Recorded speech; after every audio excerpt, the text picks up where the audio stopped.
Hello, everybody. It's Tyler with 3D Printing Basics. If you guys were interested in getting every single episode of this podcast, 3D Printing Basics, ad-free and a week early, and also getting exclusive perks such as exclusive episodes that only you can listen to and more, then subscribe on Patreon. My link will be down below. I would really appreciate it if you guys would consider supporting me. All the support I've already received has meant the world to me, so thank you guys so much. If not, no worries. Continue to consume these episodes for free, and I appreciate you listening regardless. So thank you guys very much for listening, and I hope you enjoyed today's episode.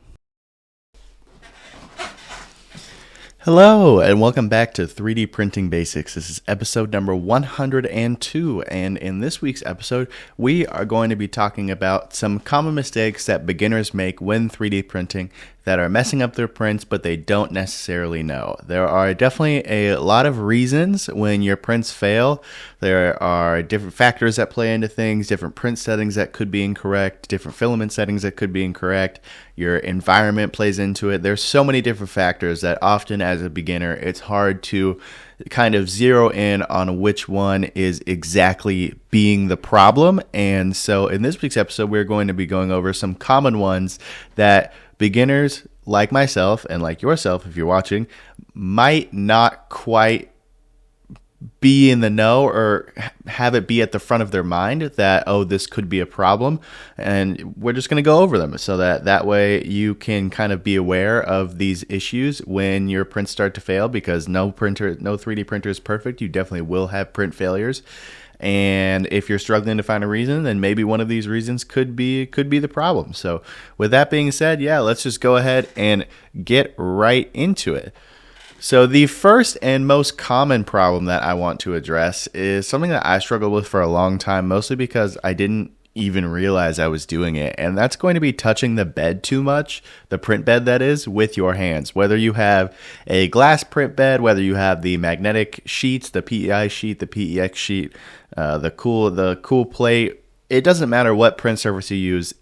Usually you are going to be touching it in some way, shape, or form when you're trying to get the print off, whether you're messing with the 3D printer itself, or the most common thing is you're going to be removing the print from the print bed after it is finished printing. But that involves touching the bed. And of course, we know us as humans, we have these oily fingers and we just have natural oils, and they can definitely lay down on the bed and build up over time, especially if you go a long time without cleaning your bed. It can build up and build up and build up, and that can actually compromise the adhesion of your bed, your print bed. If you touch it over and over and over again and you don't clean it, then that becomes actually a huge problem, because those oils build up and it kind of blocks the whatever print bed, the adhesive properties of the bed that you're using from working. So then you're going to have problems like the corners are going to peel up. You're going to have some kind of weird looking extrusions. The print could just entirely pop off the bed and completely fail. And the first layer overall is just going to be compromised if this builds up. And so that could definitely be a problem if you're having issues with your prints, for example, popping off the bed. Your corners are peeling up way more than you think they should, even if you're using like a brim or you've changed other settings like that. Try cleaning your print bed. Even if you aren't touching it a ton, it could just be buildup over time of microparticles. It could be dust. It could be things like that. And just it could be really anything. And so if you just give it a quick wipe down with isopropyl alcohol, don't be like me when I was a beginner and use acetone. I did not realize that it was a really bad idea. So don't use acetone. Isopropyl alcohol, just regular rubbing alcohol, works fantastic. It gets all the oils and all the dust and all the grease that could possibly be on the build plate off, and essentially makes it almost like a brand new build plate. Everything is going to be nice and sticky. There's going to be no kind of interference between the 3D print itself and the adhesion properties of the bed that you're using. And for me, I've definitely noticed from time to time when corners are peeling up more than I think they should, I just give my bed a quick wipe down, and then things are back usually to working pretty good. So this is definitely a common thing that I did not realize was such a problem, especially when I was just a beginner in 3D printing.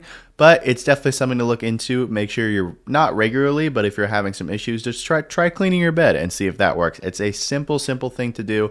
It takes a couple seconds and it could save the entirety of your prints. So that is definitely something to look out for. Not the other, but Another common problem that we might not think of when it comes to trying to fix our 3D printers when they're having issues is changing too many print settings at once. Oftentimes, when you're a beginner and you have a 3D print that fails, you want to change all the settings. You want to change temperature, retraction, you want to change the speed, you want to change the filament settings, you want to change everything at once. And so we change those 5 or 6 or 7 settings, and then the print fails again. And what happens? We don't know which one of these settings was the actual factor, or we don't know if any of them actually helped or if any of them actually made it worse.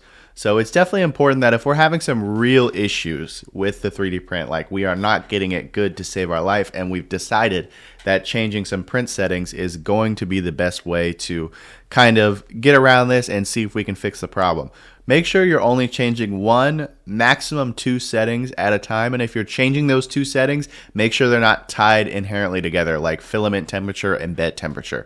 If you're going to be changing two settings at once, try changing something like temperature and maybe retraction or something like that. But I would definitely recommend just going with 1 setting at a time. That way it can help you really zero in on what the issue you're having with your 3D printer is. Because oftentimes if you're going to be changing print settings, then it's going to become a permanent thing for your 3D printer. You're going to keep that setting if you find out that it is causing the printer to print successfully.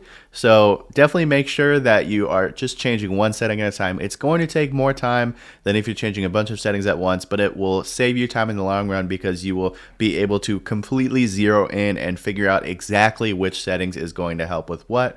And it also makes you a better 3D printer overall, because if you change, for example, say you're having an issue with layer adhesion, and so you change the bed temperature. Maybe you change it from 60 degrees to 65 degrees, 60 degrees to 70 degrees, I don't know. And you find that you still are having some issues, but at a higher bed temperature, the filament seems to stick a little better. And so now you know for the future, hey, when I'm using that filament, I know that even if I'm still having problems with it, I at least know that a higher bed temperature will make it stick better. So if I'm if I'm running a longer print, then that way you know, okay, it's time to run a higher bed temperature to have a better chance of it sticking to the print bed and getting a more successful print. So if you just run through those settings kind of one at a time, you actually learn a lot more than if you're just changing a bunch of settings at once. And of course, like I said, you can zero in really on the problem that you're having with your 3D printer and get a really reliable and accurate fix. So that is definitely something to consider. If your 3D printer is having problems, that's kind of one of those things that you might not think about, but it will definitely help you in the long run. Okay, another thing that we can definitely take into consideration if we're having some 3D print issues is skipping the first layer watch, as I like to call it. So I know when we're first starting in 3D printing, we definitely are told, I've heard it a lot, especially when I was getting started, to watch the first layer, make sure everything lays down just fine, the first layer looks good before walking away and leaving the print alone. And I will admit, I am not super good at that. I don't do that a whole lot, especially with my Bambu printers. The automatic first layer and just everything laying down, it's so good that oftentimes I just don't even worry about it and I find myself walking away. Also, for me personally, the printers are upstairs, I am downstairs. Oftentimes I'm starting prints from downstairs, sending it over the cloud to upstairs, so I'm not physically in the room to watch the first layer. But something I've noticed with my Sovol printers is that they are not as automatic. They don't have the automatic perfect first layer calibration. They do have bed leveling, but oftentimes it needs to be tweaked a little bit here and there. So with my Sovol printers, I am always watching the first layer. I am sitting there and I'm painstakingly watching the first layer no matter how long it takes, because I would rather have the first layer mess up or have some inconsistencies and I stop it at the first layer than not watching it, thinking everything is going fine when I'm checking in on it on the 20th layer and the first layer is completely covered up. I can't see what's going on. And then finding out 20, 24, 40 hours later into the print, the first layer actually did not adhere properly, and then I come back to a huge spaghetti mess.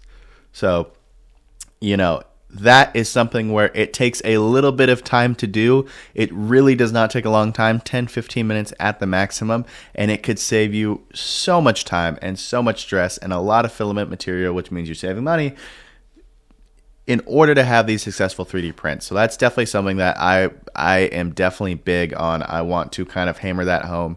If you have a printer that is not like a Bamboo Lab, it doesn't have the automatic first layer calibration, and you don't fully trust it, watch that first layer because, 95% of the time, yes, it's going to lay down perfectly. Everything is going to be fine. But that 5% of the time, even if you're running a super long print, that 5% of the time where it could fail is absolutely crucial. And it's brutal. It's soul crushing to come back to like a 30-hour print the next day and it's completely failed and you have to start all the way over, throw the whole part away. It's just completely useless. It hurts. Nothing hurts more than that. So especially if you're doing a super long print, something that's more than like 12 hours, I would highly recommend watching that first layer just to make sure, for peace of mind, that everything laid down really good and everything looks good. And then you're going to be able to kind of get back to your normal day. So that is definitely one of the biggest things that I would suggest when it comes to these things that you think are maybe good, may not be good, or if you're having some problems with your 3D printer overall, just watch that first layer on the next print and see if anything is kind of going wrong there. All right, another thing that I'm definitely noticing, especially as of late with these filament manufacturers, is that you can definitely not realize that these filaments are wet when you get them. Like out of the box, you would expect these filaments to be, have not absorbed a lot of moisture, be good quality out of the box, and kind of not have any issues like that. But what I'm finding more and more is that these filaments are having lots of issues. And it's not really a brand specific thing. I'm not seeing like, one brand, their quality controls is out the window. I'm seeing it as kind of a widespread sort of issue with all the brands that I get. I get probably 5 or 6 different filament brands usually. And I'm just noticing that the humidity content seems to be a lot higher. And there's a lot more spools where I take them out and then I use them and I look at the print quality and then I think to myself like, this needs to be dried almost out of the box because we're having some real issues here that are just not acceptable in terms of the quality that I want my 3D prints to be. And so that's definitely something to consider, especially if you're a new 3D printer. You don't often think about the humidity content or the moisture content of the filament, but that is actually a super common reason why your prints are failing or why they just look terrible. When you have these filaments that have absorbed a ton of moisture, you have the steaming coming out of the nozzle, over extrusion, under extrusion. There's no consistency in wet filament. The consistency is just completely out the window. So your prints are going to look maybe really good in some spots, really terrible in some other spots. They just could look like they're completely under extruded, zits, blobs. Pretty much every issue that you could find in 3D printing can happen with some wet filament. And so that's why it's definitely a big deal. If you're having issues with your 3D printer, check the filament itself. Maybe, if you want to, just preeminently dry it over the night if you think it could be the issue. Most printers nowadays actually have a filament dryer setting. I know the Bamboo Labs do, where you can just set your printer on the set your filament on the print bed and then cover it with a box and it acts like a filament dryer. There are definitely lots of filament dryers out there. I've made my own filament dryer with a food hydrator that you can stick a bunch of rolls in. So that's definitely what I've done before, is I've noticed that a certain 3D print with a certain type of material is failing over and over. And I eventually thought, hey, it could be a filament problem because the quality is not coming out great no matter what kind of settings or tweaks that I make. So I stuck the filament in the dryer overnight, popped it back in, default settings, printed perfectly fine. So that is definitely something to consider if you're a new 3D printer and you keep running into problems. The moisture content of your filament might be too high and you might just need to end up drying your filament. So that is definitely something to consider there. The last thing that I kind of wanted to touch on for this sort of topic is going to be constantly upgrading instead of learning your 3D printer.